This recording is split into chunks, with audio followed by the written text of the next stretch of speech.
இங்க தங்கமேல் யாருக்கும் தெரியாம, அந்த காசு மாலைய அப்படியே மறைச்சபடி தன்னுடைய நகைகளோட இங்க வேகமா கிளம்பி உள்ள போக, பழனிவேல் இந்த நகைகள கொண்டுட்டு அங்க முத்துவேல் வீட்டுக்கு குடுக்குறதுக்காக போறாங்க. இந்த சமயத்துல உள்ள போற தங்கமயில் தன்னுடைய அம்மா பாக்கியத்துக்கு ஃபோன் போட்டு, "என்னம்மா நெனச்சிட்டு இருக்க நீ? இப்போ நகையெல்லாம் நான் எடுத்துட்டு வந்துட்டேன். எடுத்துட்டு வந்த பிறகும் மாட்டிக்குவனோன்னு பயமா இருக்குன்னு சொல்ல, ஏன்டி எதுக்குடி இப்படி ஃபோன் போட்டதும் இப்படி சத்தம் போடுற?" அப்படின்னு சொல்லி கேட்குறாங்க. "ஆமாம்மா, நான் இப்படி பேசினாலே உனக்கு சத்தம் போடுற மாதிரி தானே இருக்கும். பண்றது எல்லாத்தையும் பண்ணிட்டு நீ அங்க இருந்துப்ப. இந்த வீட்ல இருந்து ஒவ்வொரு நாளும் நாள்ல கஷ்டப்பட்டுக்கிட்டு இருக்கேன்னு சொல்ல, அதுக்கு உடனே பாக்கியம், இப்ப என்ன நடந்து போச்சுன்னு இம்புட்டு பேச்சு பேசுறேன்னு சொல்லி கேட்குறாங்க. இந்நேரம் நான் வீட்ல மாட்டியிருப்பேன் தெரியுமா? இந்த அரசி வேற அண்ணி இந்த காசு மாலைய குடுங்க நான் போட்டு பார்க்கணும்னு சொல்லி கேட்டுக்கிட்டே இருந்தா. நல்ல வேளை அந்த நேரத்துல பழனிவேல் சித்தப்பா வந்ததுனால நைஸா நானும் நகையெல்லாம் எடுத்துக்கிட்டு உள்ள வந்துட்டேன் அப்படின்னு சொல்ல, இப்ப எதுக்குடி அந்த பிள்ளைகிட்ட கேட்டா குடுக்க வேண்டியதானே? போட்டு பார்த்துட்டு தானே குடுக்க போகுது. என்னமோ அந்த நகைய அந்த புள்ளைய எடுத்துக்க போற மாரி இவ்ளோ கவலைப்படுற? அப்படின்னு சொல்லி அவங்க அம்மா பாக்கியமும் கேட்க, ஆமா, நீ ஈஸியா சொல்லிடுவ. கருத்து போன இந்த நகைய எங்க அரசிகிட்ட கொடுத்தனா, அரசி எல்லார்கிட்டயும் உண்மை சொல்லிட மாட்டாளா அப்படின்னு கேக்குறாங்க. என்னடி சொல்ற? கருத்து போயிடுச்சான் எங்க பாக்கியம் கேட்க, ஆமா, நீ என்ன தங்கத்திலயா போட்ட? போட்டது எல்லாமே கவரிங் நகை தானே, கருத்து போகாம பின்ன என்ன பண்ணும் அப்படின்னு சொல்லும்போது, அதுக்கு எங்க பாக்கியம் கேக்குறாங்க, என்னடி கல்யாணம் முடிஞ்சு 1 மாசம் 2 மாசம் கூட இன்னும் முழுசா முடியல, அதுக்குள்ள நகையெல்லாம் கருத்து போச்சுன்னு சொல்றேன். அந்த ஆளு என்னமோ எப்படியும் ஒரு 5 மாசத்துக்கு நீடிக்கும்னு சொல்லி என்கிட்ட பணத்தை அவ்வளவு கறந்துகிட்டான். அப்போ அந்த பையன் என்கிட்ட பொய் சொல்லி ஏமாத்திருக்கானா? அவனுக்கு இருக்கு அப்படின்னு சொல்லி எங்க பாக்கியம் சொல்ல, உனக்கு உன் கவலை, எனக்கு ஏன் கவலை? இப்ப இந்த நகைக்கெல்லாம் என்ன பதில் சொல்ல போற? ஒழுங்கு மரியாதை என்கிட்ட இந்த நகையை வாங்கிட்டு போயிடு அப்படின்னு சொல்லிட்டு எங்க தங்கமயில் கோபமா பேச, சரி இருடி நான் என்ன பண்ணலாம்னு யோசிக்கிறேன் அப்படின்னு சொல்றாங்க. இங்க பாருமா, நாளைக்கே அத்தை இந்த நகையெல்லாம் கொண்டு போய் திரும்ப பேங்க்ல வைக்கணும்னு சொல்லிட்டாங்க. அது வரைக்கும் நான் இந்த நகையை வந்துட்டு காப்பாத்துறதே பெரிய விஷயம். அப்புறம் தட்டு தவறி இது மாமா கைக்கோ இல்ல வீட்டுல இருக்க மத்தவ யார் கைக்கோ போனுச்சுன்னா அப்புறம் நம்ம வண்டவாளம் எல்லாம் தண்டவாளம் ஏறிடும், பார்த்துக்கோ அப்படின்னு சொல்லிட்டு எங்க ஃபோனை வச்சிடறாங்க. இவன் என்ன ஃபோனை போட்டு இந்த கடி கடிக்கிறா? சரி, நகைக்கு ஏதாவது ஒரு ஏற்பாடு பண்ணிதான் ஆகணும், வேற வழியே இல்லை அப்படின்னு சொல்லிட்டு எங்க தங்கமேலோட அம்மா பாக்கியமும் நினைச்சிட்டு இருக்காங்க. அது மட்டும் இல்லாம சுடர் ஃபோன்ல இருந்து உன் நகையெல்லாம் ஒரு தடவை போட்டோ எடுத்து அனுப்பின்னு சொல்லிட்டு அந்த நகை எல்லாத்தையுமே திரும்ப ஒரு போட்டோ எடுத்து வாங்கிக்கிறாங்க. வாங்கிக்கிட்டு நாளைக்கு வரும்பொழுது இதே போல வேற ஒரு நகையோட வரேன் அப்படின்னு சொல்லிட்டு எங்க ஃபோனை வச்சிடறாங்க பாக்கியம். இதுக்கு பிறகு எங்க தங்கமேலு கொஞ்சம் அப்பாடான் நிம்மதியா இருக்காங்க. நாளைக்கு அம்மா வேற நகையெல்லாம் வாங்கிட்டு வந்துருவாங்க. அத்தை திரும்ப இதை லாக்கர்ல வைக்கணும்னு சொல்லும்போது கூட இந்த நகையை திருப்பி கொடுத்து விட்டுறலாம் அப்படின்னு நினைச்சிட்டு இருக்காங்க. இதையே இன்னும் எத்தனை மாசத்துக்கு பண்ண போறோம்னு தெரியலையேன்னு அந்த குழப்பத்திலையுமே எங்க தங்கமேலு வாட்டத்திலையும் இருந்துகிட்டு இருக்காங்க. இது போக இங்க அடுத்த நாள் வந்துட்டு பொழுது விடிஞ்ச கையோட இங்க எல்லாருமே வந்துட்டு கடவுக்கு கிளம்பிட்டு இருக்கேன். அன்னைக்கு தான் ராஜி மீனா எப்பொழுதும் போல முன்னாடி லீவு போட்டதுனால இதுக்கப்புறம் லீவு போட வேண்டாம் அப்படின்னு நினைச்சிட்டு அவங்க தன்னுடைய வேலைகளை பாக்குறதுக்காக கிளம்பிட்டு இருக்காங்க. இங்க ராஜியும் வந்துட்டு கடைக்கு இங்க ராஜியும் காலேஜுக்கு கிளம்புறப்ப இங்க தன்னுடைய அத்தையை பார்த்துட்டு நான் போயிட்டு வரேன்னு சொல்லும்போது இங்க கோமதி ஒரு வார்த்தை கூட பேசல. அப்போ டிஃபன் பாக்ஸ் எடுக்க வந்தவங்க எடுக்காமலே போக, ஏய் அதுக்காக டிஃபன் பாக்ஸ் எல்லாம் எடுக்காம போயிடுவியா? சாப்பிட்றதுக்கு இந்த வீட்டுக்கு காசு வேற கொடுத்துட்டு இருக்க, இப்போ கையில காசு இல்லாம என்ன வெளியில போய் சாப்பிடுவியா அப்படின்ற மாதிரி சொல்லிட்டு இங்க கோமதி தட்ட, அதுக்கப்புறம் அங்க இருந்த டிஃபன் பாக்ஸையும் எடுத்துக்கிட்டு எங்க ராஜி வெளியில போயிடுறாங்க. அதுக்கு பிறகு எங்க தங்கமயில் வந்துட்டு வாசலை எட்டி எட்டி பார்த்துக்கிட்டு இருக்க, அங்க வர கோமதி, என்னடி வாசலை எட்டி பார்த்துக்கிட்டு இருக்க, யார் வரா அப்படின்னு கேட்க, அதுவாத்த, அது யாரும் இல்ல, அம்மா தான் என்னை பாக்குறதுக்காக வீட்டுக்கு வரேன்னு சொல்லியிருந்தாங்க, ஆனா இன்னும் வரலத்த அப்படின்னு சொல்லி கேட்டுட்டு இருக்க. சரிடி எப்ப வரேன்னு சொன்னாங்கன்னு எங்க கோமதி கேட்க, அதுவா, அதான் தான் எப்பன்னு எனக்கும் தெரியல அப்படின்னு சொல்ல, இல்லடி நம்ம வேற பேங்குக்கு போகணும், வீட்டுல இவளுங்க 2 பேரும் வேற இல்ல, இந்த நேரத்துல நம்மளும் வெளியில போயிட்டா உங்க அம்மா வந்தா என்ன பண்ணுவாங்க, அதான் அப்படின்ற மாதிரி சொல்ல, இன்னைக்கே போகணுமா அத்தை, நாளைக்கு கூட போய் வச்சுக்கலாம்ல அப்படின்னு சொல்றாங்க. இல்லடி நகையெல்லாம் வீட்டுல வச்சிட்டு இருக்கவே கொஞ்சம் பயமா இருக்குன்னு சொல்ல, இந்த நம்ம வீட்டுக்கு யாருத்த வர போறா, நம்ம வீட்டுல தானே இருக்கு நகையெல்லாம், அதெல்லாம் பத்திரமா தான் இருக்கும், நம்ம நாளைக்கு கூட போய் வச்சுக்கலாம் அத்தை அப்படின்னு சொல்லும்போது இதை கேட்ட கோமதியும், சரிடி உங்க அம்மா எப்போ வரேன்னு சொல்லியிருக்காங்க, நான் போய் சமைக்கிறேன்னு சொல்றாங்க. இல்லத்த தானே நானே பாத்துக்கிறேன், நீங்க போய் கொஞ்சம் ரெஸ்ட் எடுங்கன்னு எங்க கோமதி கிட்ட தங்கமேலும் சொல்லிடுறாங்க. தங்கமேலும் சொன்னதுக்கு பிறகு எங்க ஹால்ல வந்து உட்காந்துருக்காங்க. கொஞ்ச நேரத்துல வருவாங்க வருவாங்கன்னு எங்க பாக்கியா ஹால்லே உட்காந்துருக்க, உங்க அம்மா வரவே இல்லை. இங்க உடனே ஃபோன் பண்றாங்க, என்னம்மா நீ எப்பதான் வர, மதியத்துக்கு மேல ஆயிடுச்சு, இன்னமும் நீ வீட்டுக்கு வரைய காணுமே அப்படின்னு சொல்லிட்டு ஃபோன் பண்ணும் பொழுது, இதோ வந்துட்டே இருக்கண்டி, வீடு பக்கம் தான் வந்துட்டேன் அப்படின்னு சொல்லிட்டு ஃபோனை வச்ச கையோட எங்க ஆட்டோ வருது. ஆட்டோலேருந்து இறங்கி அவங்க அம்மா வீட்டுக்கு வராங்க. வீட்டுக்கு வந்த கையோட எங்க சம்மந்தி அம்மா ஹாலில் உட்காந்துருக்கதை பார்த்துட்டு, வாங்க வாங்க அப்படின்னு சொல்லிட்டு எங்க கோமதியை கூப்பிடுறாங்க. உள்ள வர பாக்கியமும், என்ன சம்மந்தி அம்மா இங்கேயே படுத்துட்டீங்க, ஏன் உள்ள போய் படுக்கலாம்ல அப்படின்னு சொல்லும்போது, அதுக்கு கோமதி சொல்றாங்க, இல்ல நீங்க வரதா தங்கமயில் சொல்லியிருந்தா நீங்களும் இப்ப வருவீங்க அப்ப வருவீங்கன்னு நானும் இங்கனே உட்கார்ந்திருந்தேன். அதான் அப்படியே கொஞ்சம் அசதியா இருந்ததேன்னு படுத்துட்டேன்னு சொல்ல, அது சரி அப்படின்ற மாதிரி இங்க வந்து பேசிட்டு இருக்காங்க. அங்க உள்ள இருக்க தங்கமயிலும் ஓடி வந்து தன்னுடைய அம்மாவுக்கு காஃபி கொடுத்துட்டு இருக்கேன். ஏன் சம்மந்தி இவ்வளவு நேரம் ஆயிடுச்சு அப்படின்னு சொல்லி கேட்க, அது ஒண்ணும் இல்ல, ஒரு சின்ன விசேஷம், அதான் வெளியில போயிட்டு வந்தேன் அப்படின்னு சொல்லிட்டு இங்க தங்கமயிலுக்காக தான் வாங்கிட்டு வந்த ஸ்நாக்ஸ் பலகாரம் இதெல்லாமே கொடுக்குறாங்க. இதை வாங்கிக்கிறாங்க எங்க தங்கமயிலும். என்ன மயிலு, எப்போதுமே மீனா வீட்டுக்கு வாங்கிட்டு வந்தாலே நீ அவ்வளோ பேச்சு பேசுவ, அவளை திட்டுவ, இதெல்லாம் வாங்கக்கூடாது, கடையில் வாங்குறதெல்லாம் பிடிக்காதுன்னு. இன்னைக்கு உங்க அம்மா வாங்கிட்டு வந்திருக்காங்க, எதுவுமே சொல்லாம வாங்கிக்கிறேன்னு சொல்ல, அப்படியாம்மா நீ அதுவா வாங்கிட்டு வந்திருக்க அப்படின்னு கேட்குறாங்க. அப்போ என்ன எது இருக்குன்னே தெரியாம தான் நீயும் வாங்கினியான்னு சொல்லி கோமதி கேட்க, இல்லத்த நான் ஏதோ அம்மாவை பார்த்துட்டு அம்மா வந்து சந்தோஷத்துல அப்படின்னு சொல்லிட்டு எங்க தன்னுடைய அம்மாட்ட கேட்குறாங்க. நான் தான் கடை பலகாரம்லாம் சாப்பிட மாட்டேன்னு தெரியும்லம்மா, பின்ன எதுக்குமா வாங்கிட்டு வந்தேன்னு சொல்லி கேட்கும்போது, நான் என்னமோ உனக்கு மட்டும் தான் வாங்கிட்டு வந்த மாதிரி பேசுகிறேன், இந்த வீட்டில் இருக்கிற மற்றவங்க யாரும் மனுஷங்களா எனக்கு தெரிய மாட்டாங்களா? இந்த வீட்டில் சம்மந்தி இருக்காங்க, மற்ற 2 பிள்ளைங்க இருக்காங்க, மற்ற மாப்பிள்ளைங்களாம் இருக்காங்க, எல்லாருக்காகவும் தான் வாங்கிட்டு வந்துட்டேன். நீ சாப்பிடலைன்னா அவங்களும் சாப்பிடக்கூடாதா என்ன? அவங்களுக்கெல்லாம் எடுத்து கொடு சாப்பிடுவாங்கன்னு எங்கள் பாக்கியா சொல்ல, நீ எத்தனை தடவை சொன்னாலும் கேட்க மாட்டாமா, வீட்லேயும் இதே மாதிரி தான் பண்ணுவேன், இப்போ இங்கேயும் அதே பழக்கத்தை ஏற்படுத்தலான்னு பார்க்குறியா? பேசாமல் நீ வாங்கிட்டு வந்ததை திருப்ப கொண்டு போன்னு சொல்லி போது இங்கே திருப்பி கொடுக்குறாங்க. அப்போதான் இங்கே மீனா வந்துட்டு வீட்டுக்குள்ளே வராங்க. மீனா வந்ததுமே, வாப்பா மீனா, என்னம்மா வேலையெல்லாம் முடிச்சுட்டு வீட்டுக்கு வரியா அப்படின்னு சொல்லி கேட்க, ஆமா அப்படின்னு சொல்லிட்டு இங்கே வந்து நிற்கிறாங்க. கோமதியை பார்க்குறாங்க. கோமதி எதுவுமே பேசலை. பின்னாடியே ராஜீவ் காலேஜ் முடிச்சுட்டு வரேன். இங்கே கடைக்கு போன பாண்டியன்லேருந்து எல்லாருமே வீட்டுக்கு அந்த டைம் பார்த்து எல்லாருமே ஒன்றா வீட்டுக்கு வராங்க. இன்னைக்கு என்ன அதிசயமாக இருக்குது, எல்லாரும் ஒரே நேரத்தில் வீட்டுக்கு வரீங்கன்னு கோமதி கேட்க, அது ஒன்றும் இல்லை கோமதி, இன்னைக்கு பக்கத்தில் ஏதோ மாநாடு நடக்குதான், அதான் கடையெல்லாம் மூடியாச்சு அப்படின்னு சொல்லிட்டு எங்கள் வீட்டுக்குள்ளே வந்துட்டு இருக்காங்க. அப்படியாங்க, கட்சி மீட்டிங் அப்படி இப்படினாலே அதுதானே நடக்கும்.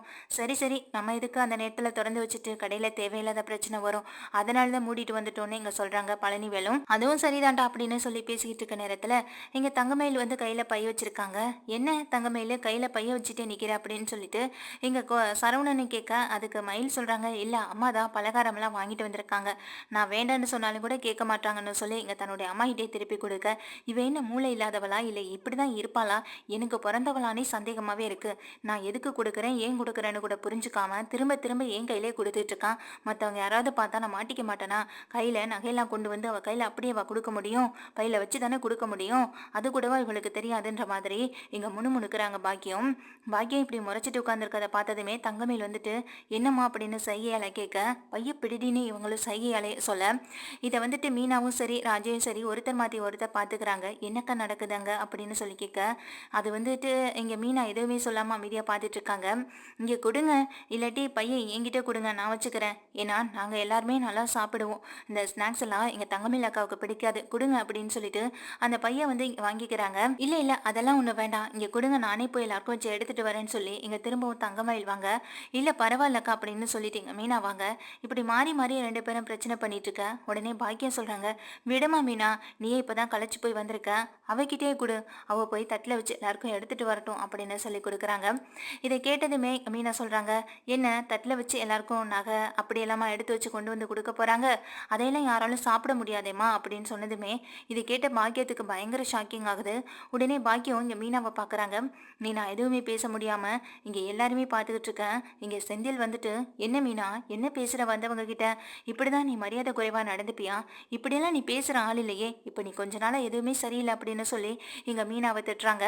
நான் என்ன சொல்ல வரேன்னு தெரிஞ்சுக்காம புரிஞ்சுக்காம இப்படி அவசரப்பட்டு நீங்களாம் எடுக்கிற முடிவுனால கஷ்டப்பட்டுட்டு இருக்குது இப்போ நானும் ராஜி மட்டும்தானே, திரும்ப திரும்ப அதே தப்பை பண்ணுங்க, ஆனால் இந்த வீட்டில் தப்பு பண்ணிட்டு மறைச்சிட்டு இருக்கவங்களை ஈஸியாக விட்டுருங்க, ஏன்னா இப்போ உங்கள் கண்ணுக்கு தெரிகிறது நாங்கள் மட்டும்தானே, நாங்கள் தான் ஏதோ பெரிய தப்பு பண்ணதான் நினச்சிட்டு எங்களையே நீங்கள் ஃபோக்கஸ் பண்ணுறதுனால முக்கியமான பெரிய தப்பு பண்ணுறவங்களாம் அப்படியே விலகி விலகி போய்ட்றாங்க, இதுதான் சாக்குன்னு நீங்களும் அதை கண்டுக்காமல் விட்டுறீங்க, கடைசியில் இது பெரிய தப்பில் போய் முடிய தான் போகுதுன்னு சொல்லும்போது இங்கே உடனே செந்தில் கேட்குறாங்க, புரிகிற மாதிரி ஏதாவது பேசுறியா, உனக்கு புரிஞ்சதுனால உனக்கு புரிஞ்ச மாதிரி மட்டுமே தான் பேசுவியான்னு எங்கள் செந்தில் கேட்க, புரிகிற மாதிரியே எல்லாருக்கும் சொல்கிறேனே, இதுக்கே நீங்கள் ஏன் இவ்வளோ பிரச்சனை பண்ணுறீங்கன்னு சொல்லிட்டு உடனே மீனாவும் சொல்கிறாங்க, இன்னைக்கு என் கூட வேலை பார்த்தாக்கா அதான் உங்கள் எல்லாருக்கும் தெரியுமே, அவங்கள வீட்டு கூட பொண்ணு பார்க்க போனமே ஞாபகம் இருக்கான்னு சொல்லி எங்கள் எல்லார்கிட்டையும் கேட்க, ஆமாம் அதுக்கு என்ன இப்போ அப்படின்னு எங்கள் கோமதியும் கேட்குறாங்க.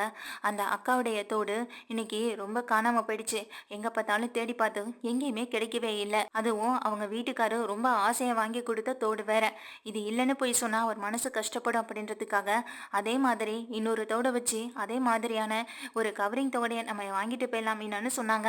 அதனால தான் நானும் அவங்கள கூட்டிட்டு இன்னைக்கு கடைக்கு போனேன். கடைக்கு போனதுக்கு பிறகு தானே தெரிஞ்சுது, அந்த கடைக்கு வந்திருந்தது இங்கே தங்கமயில் அக்காவோட அம்மா இவங்க தானே. இவங்க வந்திருந்ததை நானும் கவனிச்சேன். ஆனா இவங்க என்ன பார்க்கல. இவங்களுக்கு முன்னாடியே கடைக்குள்ள போய் நாங்க அந்த அக்காவுக்கு தேவையான தோட நாங்க தேடி பார்த்துட்டு இருக்கப்பதான் இவங்க கடைக்குள்ள வந்தாங்க. இவங்க எதுக்கு வராங்கன்னு எனக்கு தெரியல. ஓடி போய் பேசலான்னு பார்த்தப்போ ஏன் வந்தாங்க எதுக்கு வந்தாங்கன்னு தெரியலேன்னு நான் அந்த அக்கா கூட நின்றுட்டு இருந்தேன். அப்பதானே தெரிஞ்சது, இங்க தன்னுடைய போன்ல இருக்க போட்டோஸ் எல்லாத்தையுமே காட்டி இதே போல கவரி நகை திரும்ப வேணும்னு சொல்லி வாங்கினாங்க. வாங்கினது மட்டும் இல்லாம அதுல பாதி விலையை குறைச்சிட்டு தான் கொடுத்தாங்க. அவங்க போனதுக்கு பிறகுதான் நானும் அக்காவும் அந்த கடையை விட்டு வெளியில வந்தோம். அது வரைக்கும் அந்த அக்காவை நான் என்ன நடக்குதுன்னு பாக்குறதுக்காகவே பிடிச்சு உட்கார வச்சுட்டேன். அவங்க போனதுக்கு பிறகு அந்த கடையில இருக்கிறவங்க கிட்ட ஏட்டா தானே தெரியுது, அவங்க கிட்ட ஏற்கனவே இவங்க கவரிங் நகையெல்லாம் வாங்கிட்டு வந்திருக்காங்கன்ற விஷயமும் அது சீக்கிரமா கருத்து போயிடுச்சு அப்படின்றதுக்காக இப்போ விலை பேசி பேரம் பேசி அவங்கள திட்டி கண்டபடி பேசி அதுக்கு பிறகு இப்போ வாங்கிட்டு வந்த நகையில பாதியா குறைச்சி தான் இப்போ நகையை வாங்கிட்டு வந்திருக்காங்க. இந்த பைக்குள்ள இருக்கிறது பாதி தென்பண்டோம்னா இருக்கிறது முழுக்க முழுக்க இங்க தங்கமேலுக்காக வாங்கிட்டு வந்த நகை தான் அப்படின்னு மீனா சொல்ல உடனே எல்லாருக்கும் பேரதிர்ச்சி ஆகுது. அப்படி நான் சொல்றது உங்களுக்கு உண்மையே இல்லை அப்படின்னு நீங்க நினைச்சீங்கன்னா இந்த பைய பிடிங்க, இந்த பைக்குள்ள என்ன இருக்குன்னு நீங்களே பாருங்க. மீனா கொடுக்குறாங்க. மீனா கொடுத்ததுமே அதை இங்க எல்லாருமே வாங்கி பாக்குறாங்க. அதுக்குள்ள பாதி இது ஸ்நாக்ஸ் ஐட்டம்ஸ் இருந்தாலும் அடியில இங்க தங்கமேலுக்காக வாங்கின நகைகள் தான் இருக்கு. எல்லா நகையும் எடுத்து பாக்குறாங்க. அப்போ இங்க கோமதி கேக்குறாங்க, இது எல்லாமே இங்க தங்கமேலுக்காக நீங்க போட்ட நகை தானே சம்மந்தி? இப்பதானே நான் அதெல்லாம் லாக்கர்ல இருந்து எடுத்துட்டு வந்து வச்சிருக்கேன். அதே போல கவரிங் நகையை நீங்க எதுக்காக வாங்கிட்டு வந்தீங்கன்னு சொல்லி கேட்கும்போது அதுக்கு தான் மீனா சொல்றாங்க, இவ்வளவு நேரம் நான் என்னத்த சொல்லிட்டு இருந்தேன், ஏற்கனவே வாங்கின நகை கருத்து போயிடுச்சுன்னு சொல்லி சண்டை போட்டாங்கன்னு சொன்னல. ஏற்கனவே வாங்கின நகைன்னா அது தங்கமயிலுக்காக அவங்க போட்டிருந்த நகை தான். அந்த நகை எதுவுமே தங்கம்னு கிடையாது, எல்லாமே பித்தளை கவரிங் தான். அதை வச்சுதான் திரும்பவும் கருத்து போயிடுச்சுன்றதுக்காக அதே போல நகையை இங்க போட்டோ எடுத்து அனுப்பியிருக்காங்க. அவங்களும் வாங்கிட்டு வந்திருக்காங்க. இதுதான் நடந்திருக்கு அப்படின்னு சொல்லும்போது மொத்த குடும்பமும் அதிர்ச்சியில அப்படியே இங்க பாக்குறாங்க பாக்கியத்தை. பாக்கியம் இந்த விஷயம் இவ்வளவு சீக்கிரத்துல தெரிஞ்சு போயிடுச்சேன்னு ரொம்ப பதட்டத்தோட நின்றுட்டு இருக்கேன். எங்க பாண்டியன் பக்கத்துல வராங்க. என்னம்மா இந்த ராஜி இந்த மீனா சொல்றது எல்லாமே உண்மையா அப்படின்னு கேட்கும்போது ராஞ்சியும் கேக்குறாங்க, அக்கா நீங்க சொல்றது என்னால நம்ப கூட முடியல, உண்மையிலே வாக்கா அப்படின்னு கேட்க, நான் எதுக்கு ராஜி போய் சொல்ல போறேன், நீ வேணும்னா பாரு, இந்த பெல்லு கூட இப்போதான் அந்த கடையில நானும் அந்த அக்காவும் போய் வாங்கிட்டு வந்ததுக்கான பெல்லு, அதே பெல்லு தான் இவங்க கிட்டே இருக்கும் பாரு, ரெண்டும் சேமா தானே இருக்கு அப்படின்னு சொல்லும்போது, ஆமாக்கா நீங்க சொல்றதெல்லாம் உண்மைதான் அப்படின்னு சொல்றாங்க. அது இல்லைன்னா கூட பரவாயில்ல, எங்கிட்ட போட்டோ கூட இருக்கு பாக்குறியான்னு சொல்லிட்டு அவங்க அந்த கடைக்கு எடுத்ததுக்கான போட்டோஸ் கூட இருக்கு. இதையுமே காட்டுறாங்க. காட்டின பிறகு எல்லாருமே நம்பினாங்க. காட்டின பிறகுதான் எல்லாருமே அதை நம்புறாங்க. நம்பினதுக்கு பிறகு அவங்களால அது ஏத்துக்கவே முடியல. அப்போ நீங்க தங்கமேலுக்கு போட்ட 80 பவுன் நகைன்னு சொன்னது எல்லாமே பொய்யா அப்படின்னு எங்க பழனிவேல் கேக்குறாங்க. பாக்கியா அது இல்லை சம்மந்தி அப்படின்ற மாதிரி எங்க பாண்டியனை பார்க்க, போதும் நிறுத்துங்க உங்க நாடகத்தை, இதுக்கப்புறம் நீங்க நாடகம் நடத்தி அதை நாங்க பார்க்கணுன்ற அவசியம் எங்களுக்கு கிடையாது, இந்த நாடகத்தை உங்க வீட்டுல போய் நடத்துங்க அப்படின்னு சொல்லி எங்க பாண்டியன் ரொம்பவே கோபமா பேசுறாரு. ஒரு அளவுக்கு மேல எங்க கோமதியால பொறுத்துக்க முடியல. உடனே தங்கமேல் பக்கத்துல பல்லார்னு ஒரு அறைய விடுறாங்க. ஏண்டி இந்த வீட்டுல இருந்துகிட்டு பொய் சொல்றது, இந்த மாதிரி பித்தலாட்டம் பண்றதுன்னு ஏகப்பட்ட வேலைகளையும் தந்திர வேலைகளையும் கத்து வச்சிருக்க, இதெல்லாம் எங்கேந்தடி வந்தது உனக்கு அப்படின்னு சொல்லி எங்க அடிக்கிறாங்க.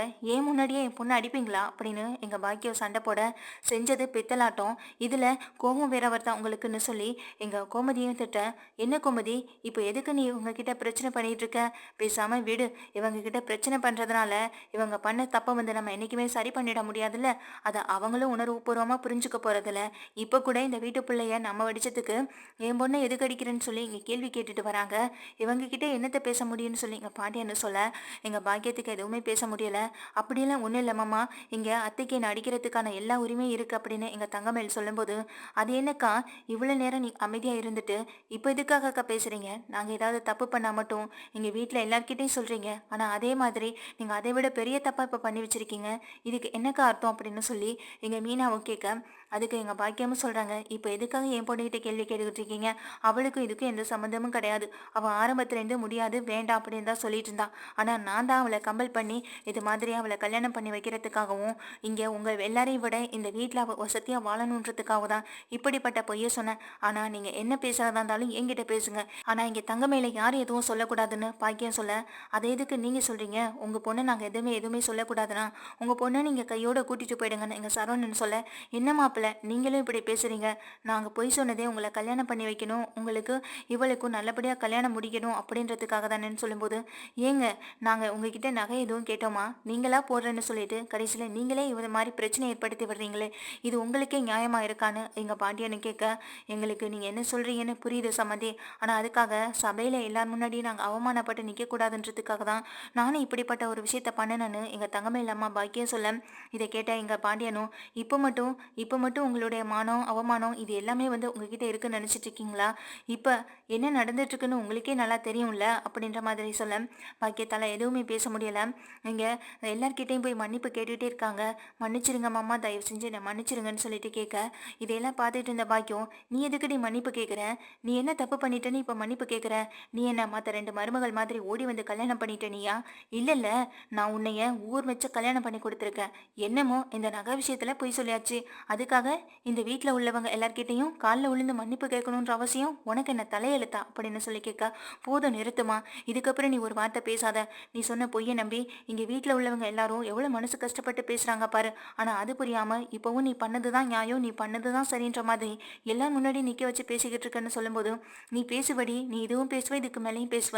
உன்னுடைய வாழ்க்கை நல்லா இருக்கணுங்கிறதுக்காக இவ்வளவு பெரிய பொய்யை சொல்லிட்டு இவங்க முன்னாடி அசிங்கப்பட்டு நிக்கிறேன்ல, நீ என்ன தாண்டி திட்டுவ அப்படின்னு சொல்லி அவங்க அம்மா பாக்கியமும் சொல்ல, ஏம்மா நான் பேசுறதை புரிஞ்சுக்கவே மாட்டேன்னு சொல்லி இந்த தங்கமயிலும் கேட்குறாங்க. பண்றதையும் பண்ணிட்டு இங்க எங்க வீட்டுக்குள்ள நின்றுட்டு நீங்க இவரையே எதிர்த்து பேசுறீங்களே, இது உங்களுக்கு கொஞ்சம் கூட கூச்சமா இல்லையான்னு கோமதி கேட்க, நான் எதுக்கு இங்க கூச்சப்படணும்? என் பொண்ணை கல்யாணம் பண்ணி கொடுக்கணும்னு ஆசைப்பட்டேன். நல்ல பையனுக்கு, உங்க வீட்டு பையன் நல்ல பையனா தெரிஞ்சாரு. அதனால தான் நானும் இப்படிப்பட்ட ஒரு பொய்யை சொன்னேன். இதுல என்னங்க தப்பு இருக்கு? என் வீட்டுக்காரால சம்பாதிக்க முடியாதுதான். நீங்க நினைக்கிற மாதிரி நாங்க ஒன்றும் பெரிய குடும்பம் இல்லை தான். ஆனாலும் என் பொண்ணை நான் நல்ல முறையில தான் வளர்த்துருக்கேன். மற்ற மாதிரி இங்க வந்துட்டு அவ அம்மா பேச்சு கேட்காம அப்பா பேச்சு கேட்காம ஓடி போற அளவுக்கெல்லாம் என் பொண்ணை வளர்க்கல அப்படின்ற மாதிரி மீனாவையும் ராஜையும் குத்தி கட்டி பேசுறாங்க. இதை பிடிக்காத கோமதிக்கும் இதே போல எங்க பாண்டியனுக்கும் கொஞ்சம் கூட பிடிக்கல. பேச வந்த இடத்துல கொஞ்சம் பார்த்து பேசுங்கம்மா. உங்க பொண்ணுக்காக நீங்க மற்ற 2 பொண்ணுங்களை அசிங்கப்படுத்தி பேசுவீங்களா? என்னதான் இருந்தாலும் இந்த வீட்டுக்கு தங்கமயிலை விட முதல்ல மூத்த வந்த வாழ வந்த பசங்க 2 பேருமே. அப்படி இருக்கப்போ எனக்கு தங்கமயில் எப்படியோ அப்படிதான் இவங்க. இவங்க சின்ன சின்ன தப்புகள் பண்ணலாம். ஆனா அதுக்காக என்கிட்ட இந்த இவ்வளவு பெரிய விஷயத்த என்னைக்குமே மறைச்சதில்ல. இப்ப கூட தன் புருஷன் கஷ்டப்படக்கூடாதுங்கிறதுக்காக தான் இங்க வந்து ராஜி வேலைக்கு போனதே தவிர மற்றபடி என்னை அவமானப்படுத்தணுன்ற ஒரு எண்ணத்துல அந்த புள்ள எந்த ஒரு விஷயத்தையுமே பண்ணல. அதை என்னால புரிஞ்சுக்க முடிஞ்சாலும் நான் இந்த மாதிரியான தண்டனை கொடுத்துருக்கிறதுக்கான காரணம், பேசாம இருக்கிறதுக்கான காரணம், திரும்ப அதே மாதிரியான தப்பை பண்ணக்கூடாதுன்றதுக்காக தான். ஆனா நீங்க பண்ண விஷயம் வேற. அதையும் இதையும் கம்பேர் பண்ணிக்காதீங்க. எங்க வீட்டு பிள்ளைங்களை பத்தி பேசுறதுக்கான தகுதி உங்களுக்கு கொஞ்சம் கூட இல்லை. இதோட இதை நிறுத்திக்கோங்க அப்படின்னு சொல்லி பாண்டியன் வேகமா கத்த, இவர் கத்துறதை பார்த்து பயந்து நின்றுட்டு இருக்காங்க எங்க பாக்கியமும். பாக்கியம் பேசின பேச்சுக்கெல்லாம் அப்படியே அடங்கி போய் நிக்க, கூடவே நிக்கிற செந்தில், கதிர், சரவணன் 3 பேருக்குமே எங்க வந்து பாக்கியத்துக்கு மேல கோவம் வருது. நான் உங்ககிட்ட இருந்து இப்படி ஒரு பதிலை எதிர்பார்க்கல. செஞ்ச தப்புக்காக நீங்க வருத்தப்படுவீங்கன்னு நினைச்சா, ஆனா அதே மீறி இங்க ராஜியும் மீனாவையும் திட்டுறீங்க. இது எந்த விதத்துல நியாயம்னு சொல்லி எங்க சரவணனும் சரி செந்திலும் சரி கேள்வி கேட்குறாங்க. என்ன மாப்பிள்ளை நீங்களும் புரிஞ்சுக்காம பேசுறீங்களேன்னு சொல்ல, நான் எல்லாமே புரிஞ்சுக்கிட்டதுனால தான் பேசுறேன். என்கிட்ட இருந்து இவ்வளவு பெரிய உண்மையை எங்க தங்கமேலும் சேர்ந்து மறைச்சிருக்கு. அப்படி மறைச்சிருக்க எங்க தங்கமேலுக்கு நாங்க என்ன தண்டனை கொடுக்கறது? இங்க டியூஷன் விஷயத்துக்கே நாங்க இவ்வளவு பெரிய பிரச்சனை வீட்டுல ஓடிட்டு இருக்கப்போ, அதை விட பெரிய ஒரு பிரச்சனையை இங்க தங்கமேல் வந்துட்டு இழுத்து விட்டுருக்கா. அப்படி அவளுக்கு நாங்க என்ன பண்றது அப்படின்ற மாதிரி சரவணனும் சொல்ல, எங்க பாண்டியனும் சரி கோமதியும் சரி பயங்கர கோபத்துல எங்க பாக்கியத்தையே பார்த்துக்கிட்டு இருக்காங்க. எங்க வீட்டுக்கு வந்தது மட்டும் இல்லாம செஞ்ச தப்புக்காக வருத்தப்படாம எங்க வீட்டு பிள்ளைங்களையே நீ எங்க வீட்டுல நின்று திட்டனா உனக்கு எவ்வளவு திமிரு இருக்குன்ற மாதிரி எங்க பாக்கியத்தை பார்த்து கோமதியை கேள்வி கேட்க, என்ன சம்பந்தி இப்படியெல்லாம் பேசுறீங்களேன்னு சொல்லி எங்க பாக்கியம் அடங்கி போற மாதிரி பேச, பின்ன என்னங்க நீங்க செஞ்ச தப்புக்காக ஒரு மன்னிப்பு கூட கேட்கணும்னு உங்களுக்கு தோண மாட்டுது. ஆனா இங்க வந்துட்டு தான் ஊர் மெச்ச கல்யாணம் பண்ணி கொடுத்துட்டோன்னு பெருமையா பேசுறீங்களே, அப்படி என்னங்க நீங்க பண்ணுனீங்க? கல்யாணத்துக்காக என்ன பண்ணுனீங்க? உங்ககிட்ட இருந்து நாங்க எதுவுமே எதிர்பார்க்கல. ஆனா இங்க ஊர்க்காரங்க மெச்சணுன்றதுக்காக பொய் சொல்லி ஒரு கல்யாணத்தை மட்டும் பண்ண தெரிஞ்சதுல உங்களுக்கு. அப்போ நீங்க செஞ்சதுக்கு என்னங்க அர்த்தம்? இங்க மீனாவையும் ராஜையும் திட்டீங்களே, உண்மையிலே சொல்ல போனா எங்க தங்கமயிலை விட மீனாவும் ராஜியும் சொக்க தங்கம் தாங்க நாங்க சொல்லுவோம் அப்படின்னு இங்க பேசும்போது இங்க மீனாவும் ராஜியும் வியந்து போய் பார்த்துட்டு இருக்காங்க. மொத்தத்துல எங்க தங்கமயிலும் சரி பாக்கியமும் சரி எல்லாம் முன்னாடியும் அசிங்கப்பட்டு அவமானப்பட்டு கூனி குறுகி நின்றுட்டு இருக்காங்க. இதுக்கப்புறம் எங்க சரவணன் எடுக்கிற முடிவு தான் ஹைலைட்டா இருக்க போகுது. தங்கமயிலு, இதுக்கப்புறம் நீ இந்த வீட்டுல ஒரு நிமிஷம் கூட இருக்க வேண்டாம், பேசாம நீ உங்க அம்மா கூட கிளம்பிப்போ அப்படின்னு சொல்லும்போது, என்னமாமா நீங்களும் அம்மா தான் ஏதோ புரியாம பேசுறாங்கன்னா நீங்களும் அவங்க பேசுறதுக்கு ஏற்ற மாதிரி என்னைய வீட்டோட அனுப்பணும்னு நினைக்கிறீங்களே, இது எந்த விதத்துல நியாயம்னு சொல்லி எங்க தங்கமயில் கேட்கிறப்போ பாண்டியன் எதுவுமே பேசாம அமைதியா ஒரு ஓரமா நின்றுட்டு இருக்காங்க. இந்த இதெல்லாம் தாங்க முடியாம கேட்க முடியாம அப்படியே நின்றுட்டு இருக்க கோமதி போய் இங்க பாண்டியனுக்கு சப்போர்ட்டா நின்று பேசிக்கிட்டு இருக்காங்க. அதுக்கிடையில இங்க சரவணன் வந்து சொல்லும்போது இதெல்லாம் இதெல்லாம் கேட்டு எங்க தங்கமேல் ரொம்ப பேரதிர்ச்சியில் இருக்காங்க. என்ன மாமா இப்படி சொல்றீங்களேன்னு திரும்ப திரும்ப கேட்கும்போது, இல்ல தங்கமேல், இதுக்கப்புறம் நீ இங்க இருக்கிறது சரிப்பட்டு வராது. பின்ன ஒவ்வொரு நாளும் நீ வந்துட்டு ஏதாவது ஒரு சின்ன விஷயம் சொன்னா கூட, எங்க அம்மா ஏதாவது சொன்னா கூட, ஏன் மீனா, ராஜி, ஏன் நானே ஏதாவது சொன்னா கூட, அதுக்கு நீ ஏதாவது ஒரு காரணம் சொல்லிட்டு அழுதுட்டே இருப்ப. பின்னால இது பெரிய பிரச்சனையாகும். பின்ன உங்க அம்மாவே கோவப்பட்டு இப்ப இந்த நடு வீட்ல நின்னு இவ்ளோ சத்தம் வைக்கிறாங்களே, அதுக்கு பிறகு நகை போடலன்ற ஒரு கோவத்துல தான் நாங்க இப்படியெல்லாம் உன்கிட்ட பேசுறோம், இப்படியெல்லாம் நடந்துக்கிறோம்னு அவங்க இன்னும் கதை கட்டி விட மாட்டாங்கன்னு என்ன அர்த்தம் சொல்லு? பிறகு வரதட்சணை கொடுமை அப்படி இப்படின்னு சொல்லி எங்களை தான் வந்துட்டு கார்னர் பண்ணி பேசுவாங்க. இது இதோடே நடந்து முடிஞ்சதா இருக்கட்டும். இதுக்கப்புறம் நம்ம எந்த முடிவு எடுக்கிறதா இருந்தாலும் பார்த்து பேசி நிதானமா முடிவெடுப்போம். அது வரைக்கும் நீ உங்க அம்மா வீட்டில் இருக்கிறதா உனக்கும் நல்லது, அது எங்களுக்குமே நல்லது. நீங்க இருந்தனா உனக்கும் பிரச்சனை தான், எங்களுக்கும் பிரச்சனை தான். பேசாம நீ உங்க அம்மா கூடயே போ அப்படின்னு சொல்றாங்க. ஏமாம்மா, இப்போ நீங்க என்னை எங்க அம்மா கூட அனுப்பி விட்டா மட்டும் நகையெல்லாம் கவரிங் நகை தான் தெரிஞ்சதுனால தான் அனுப்பி விட்டீங்கன்னு எல்லாரும் சொல்ல மாட்டாங்களான்னு சொல்ல, அது அந்த மாதிரி சொல்லிட்டு போனா கூட பிரச்சனை இல்லை மயிலு. ஆனா நீ இதே வீட்டில் இருக்கும்போது சின்னதா நான் ஏதாவது சொன்னா கூட உனக்கு கோவம் வரும், அழுக வரும். பின்ன நான் வந்துட்டு எல்லாத்தையும் யோசிச்சு பேசுறேன்னு சொல்லி நீ என்கிட்ட கோவப்பட்டு பேசுவேன். ராஜமி நான் பேசும்போது கூட அவங்க யதார்த்தமா பேசினாலும் கூட அவங்க ஏதோ கண்ணு காது மூக்கு வச்சு பேசுற மாதிரி அதையும் கிரியேட் பண்ணி என்கிட்ட சொல்லுவேன். பின்னால இது பெரிய பிரச்சனை ஆகிறதுக்கு நிறைய வாய்ப்பு இருக்கு. நீங்க எல்லாரும் நகை போடல, அந்த நகையை நாங்க வந்துட்டு போடாததுனால தான் குத்தி காட்டி பேசுறீங்கன்னு நீ எங்க மேலேயே பழி போடுவ, உங்க அம்மா கிட்ட ஃபோன் பண்ணி அழுவ. இப்படி எல்லா விஷயத்தையும் யோசிச்சு தான் சொல்றேன். நீ உங்க அம்மா வீட்டில் இருக்கிறதா நல்லது. நான் என்ன முடிவு எடுக்கிறதா இருந்தாலும் எடுத்துட்டு அதுக்கப்புறம் என்னோட முடிவை நான் உங்ககிட்ட சொல்றேன் அப்படின்ற மாதிரி சொல்லிட்டு எங்க சரவணன் உள்ள போக மாமா மாமான்னு கூப்பிட்டுட்டு பின்னாடியே ஓடுறாங்க. ஆனா இங்க வந்துட்டு உள்ள போற சரவணன் உள்ள இங்க தங்கமயில விடாம இருக்க கதவு சாத்திக்கிறாங்க. இங்க கோமதியும் சரி பாண்டியனும் சரி எதுவுமே பேசாம இருக்க, நீ வாமையில போகலாம் அப்படின்னு எங்க பாக்கியா சொல்ல, எல்லாம் உன்னாலதாம்மா, நான் உன் கூட வரப்போறதே கிடையாது. உன்னால என் வாழ்க்கை இந்த அளவுக்கு வந்ததே போதும். இதுக்கப்புறமும் நான் அங்க வந்து இருந்து என்னுடைய மான மரியாதையை நான் இழக்க விரும்பல. இந்த வீடு தான் எனக்கு கதி. இவங்க என்னை உள்ளே அனுப்பலனாலும் பிரச்சனை இல்லை, நான் வெளியில தான் இருப்பேன் அப்படின்ற மாதிரி சொல்லிட்டு, முதல்ல நீ இந்த வீட்டை விட்டு கிளம்பி வெளியில போ. நீ என்னை பார்க்க வரதோ பேச வரதோ இதுதான் கடைசியா இருக்கணும். எனக்கு நீ ஒரு ஃபோன் கூட பண்ணாத. இதுக்கப்புறம் என் வாழ்க்கையில நீ வரவே வராத. எனக்கு ஒரு வாழ்க்கை அமைச்சு கொடுக்கணும்னு போய் சொன்னேன், அது அதோட முடிஞ்சு போச்சு. ஆனா நீங்க பேசுனது எல்லாமே தப்புமா. ஆனா நீ அதுக்காக யார்கிட்டையும் மன்னிப்பு கேட்குற மாதிரி இல்லை. அப்படி நீ என்னைய பார்க்கணும் பேசணும்னு நினைச்சனா இந்த வீட்டில் உள்ளவங்க கிட்ட மன்னிப்பு கேட்டுட்டு அதுக்கப்புறம் என்னை வந்து பாரு அப்படின்னு சொல்லி எங்க தங்கமேல் தன்னுடைய அம்மா பாக்கியத்தை திட்டி அனுப்பி விட்டுறாங்க. ஆனா எங்க பாக்கியம் வந்துட்டு எதுவுமே பேசாம அமைதியா இங்கிருந்து கிளம்ப, இங்க தங்கமேல் வந்துட்டு யார்கிட்டயும் எதுவும் பேசாம நடு வீட்டுல அப்படியே உட்காந்து அழுகவும் ஆரம்பிச்சிடுறாங்க.